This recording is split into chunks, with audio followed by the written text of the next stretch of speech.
Specialist Kelsey Jeffers had a chance to sit down and talk with the 595th Transportation Brigade Commander, Colonel James Stanford, to get a better understanding of the enormous operations the 595th handles. Let's hear what they had to say. Hi, I'm Specialist Kelsey Jeffers with the 1st Theater Sustainment Command. Today I'm sitting here with Colonel James Stanford, the 595th Transportation Brigade Commander. Yes. Hi, I'd like to welcome you, sir. Hi, I have a few questions for you. Sure. My first question to you is, for people who may not understand the size and scale of what y'all do, of the brigade's mission, can you explain to me what it is the brigade accomplishes in the Middle East on any given day? Sure, and I tell you that the 595th is actually unique. We are a function of the Surface Deployment Distribution Command, which is headquartered in Scott Air Force Base and is a subordinate to U.S. Transportation Command. And we are the only SDDC unit in Southwest Asia for the entire CENTCOM AOR. So in terms of the numbers of people that we're about a fifth the size of a brigade combat team. So a brigade combat team is about five times larger than we are. And yet, instead of a fairly defined area like you might find with a BCT, we actually have people on a day-to-day basis in 11 countries working a significant mission in terms of providing strategic surface transportation for warfighters throughout CENTCOM. So, as an example, on any given day, we are moving cargo through the port of Shuaibah here in Kuwait. Redeploying folks coming out of Iraq. We are moving cargo into and out of Afghanistan through the seaport in Karachi, up through the Pakistan ground line of communication through Pakistan and into Afghanistan.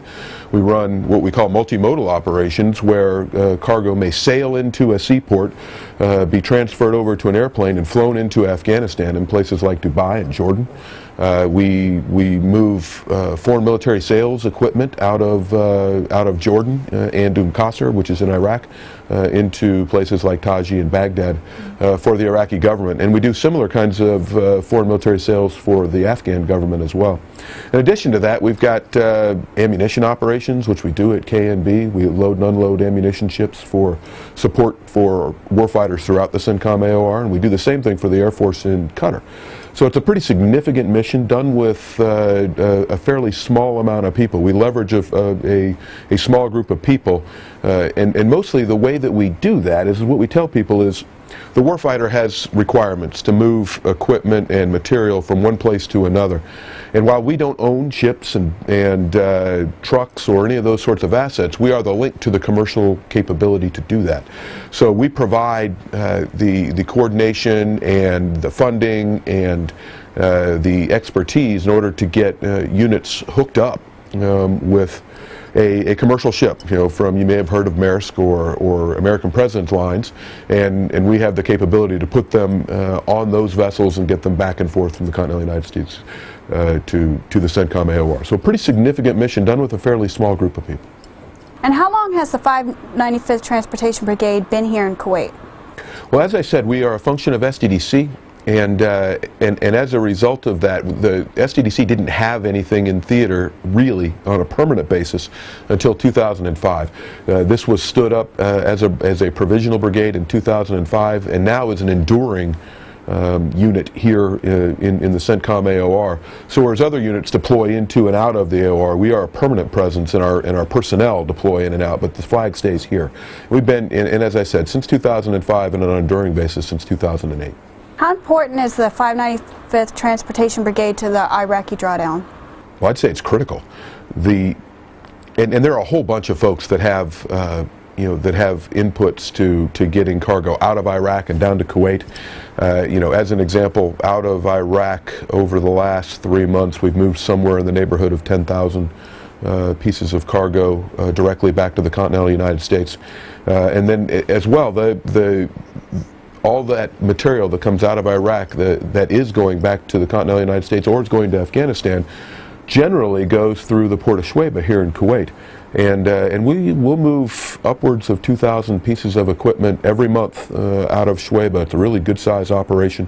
And I would say that that's critical both for the units that are redeploying as well as the material, getting it back to the United States, getting it reset and getting it ready for the next fight, whatever that may be. How many troops and civilians make up the 595th Transportation Brigade? We have just about 500 people total. About 10% of them are civilians. Also interesting about the organization is that we are resourced with a fairly small number of active duty soldiers and full-time civilians, and a significant number of reserve component soldiers that come and go. It was every 12 months, and now we're like the rest of the Army, we're reducing to 9-month rotations for them. So I would say about 80% of the organization is actually a reserve component. I also have a small detachment of Coast Guard sailors, if you will, that provide support. They're called a RAID team, a redeployment assistance and inspection detachment, and they provide the fairly specific expertise with respect to hazardous materials and container inspections, kinds of things that aren't necessarily resident to the Army that are part of my organization as well. How important are civilians to this mission? Well, as I said, it's about 10% of the organization here. It's well over half of SDDC in the larger context. So as we reach back to our higher headquarters, civilians do the lion's share of the work in terms of vessel scheduling, in terms of all the contracting work that we do. Clearly we would never be able to do what we do without the civilian workforce that we have, and they bring a level of continuity that you just don't necessarily get with serving soldiers, whether the reserve or active. Our civilian employees within this organization just bring a tremendous amount of expertise and continuity. So I would say that they're critical to what we do, and they are. I for one appreciate all that they do, and I think it's significant that a pretty good size, 10% of the unit is civilian, and they're here, and they're not just here. They were in places like Iraq, and they were in places like Afghanistan. They're serving throughout the AOR, doing work that in many cases our soldiers aren't necessarily trained to do. Is there anything else you'd like to add that maybe I didn't cover? I think I would like people to know the tremendous effort going on in Afghanistan. The work coming out of Iraq is very well documented. But there is a parallel mission in Afghanistan. I've got nearly 100 soldiers in Afghanistan. Almost 20% of the brigade is resident there, and they are doing tremendous work under very difficult situations in terms of identifying, providing support to redeploying units to get their cargo back to the continental United States for reset, receiving cargo from units that are coming over, and now the new retrograde mission is kind of kicking up for the Army Materiel Command, and we're going to see a significant amount of material move back out of Afghanistan. And as I said, the terrain is tremendously difficult.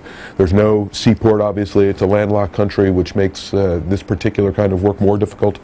And I think it's worth noting that, and I think we'll hear a lot more about that work in the coming months as that mission takes center stage for our organization, really for the theater. The members of the 595th have worked diligently to get the equipment resulting from the drawdown in Iraq back to the U.S. and other parts of the world. Well, that's all the time we have for now. Thanks for watching. Stay up on our latest news by logging onto our Facebook page, keywords, 1st Theater Sustainment Command. See you next time. First Team. Now, back to your Desert Vision.